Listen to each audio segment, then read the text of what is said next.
I just wanted to offer a brief video update. By the time you see this, I should have put out a couple of clips with Brad because he did his work before I did mine because uh, he's more efficient and all that than I am. Got a little blocked and stuff on doing my thing for the new tracks, but I'm finally getting to the tracking part of it. Everything is written. I'm going to throw a few things out there for the details. I'm not into doing the whole playthrough video thing. Maybe later. Stuff's not done anyway. This is a song called "The World Was Bigger Then," and I'm working. There's my. It looks backwards to me. Whatever. Sheet music. I do use some tablature to mark. It's an easier way to mark where things on the fretboard are supposed to be, the fingering positions and all that. And a lot of it doesn't have tablature. But this opening part for this song, I freely admit I completely stole from Reggie Wooten. He did a column for one of the guitar magazines years ago and talked about this technique. And if you don't know, Reggie Wooten is the eldest of the Wooten brothers, Victor Wooten, the bass player, probably being most famous. But Reggie plays guitar in a very similar way.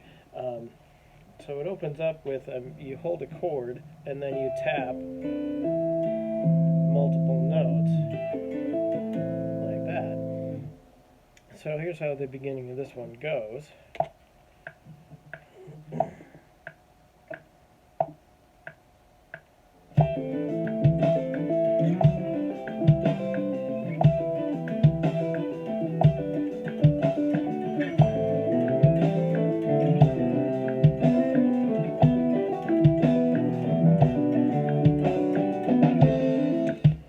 So that gives you a little bit of that multi-tapping thing. This particular project for Strangeland, I kind of set out with a set of ideas, like parameters of what I wanted in the music, and one of the things, my intention is still, this is just going to be guitar, piano, and drums, no bass, no other instruments, and most importantly for me, the guitar parts are all clean guitar parts. Might get down the road somewhere and change my mind about some of that.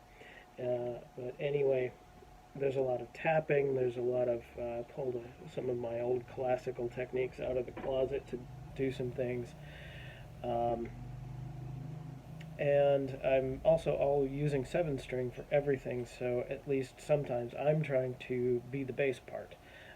Give you a little bit of a taste of another part of this one.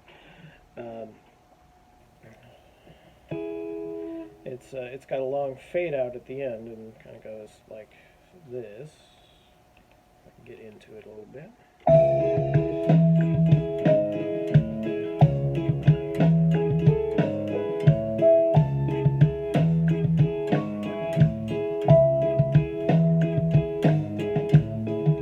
So that's where part of the being the bass player.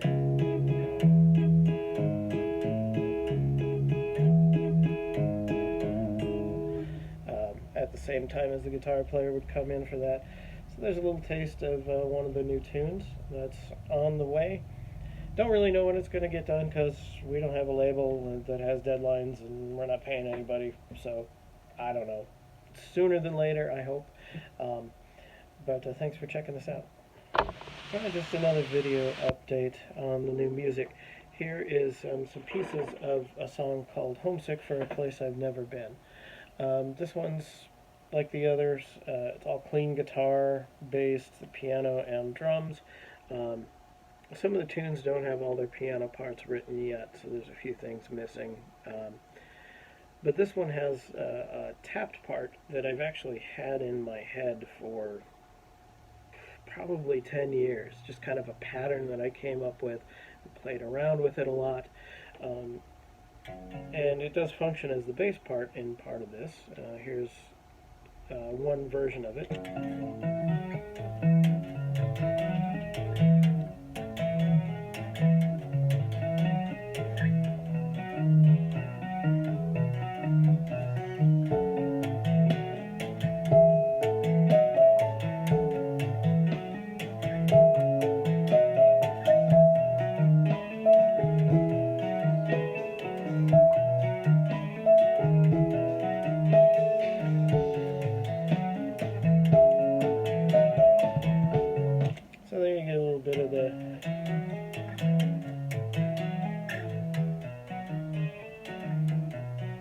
kind of an ostinato pattern.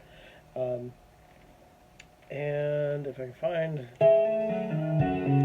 the where the next version of it is, there it is.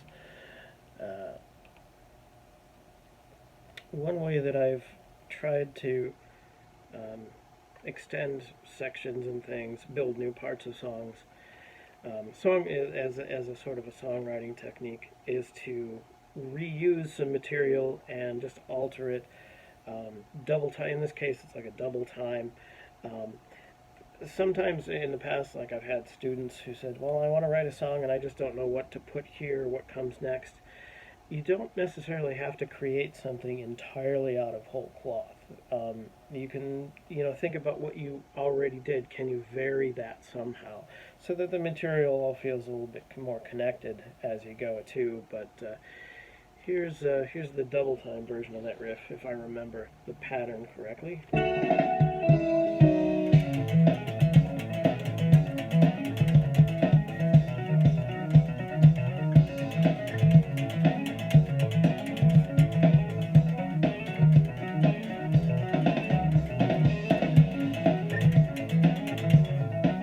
You get the idea. And this is one of those kinds of things that musicians like to do. It kind of sounds complicated, but in a way it's not. I mean, it's just a pattern. It's a little bit smoke and mirrors, and I feel no shame at all in using smoke and mirrors in music to get the job done, right?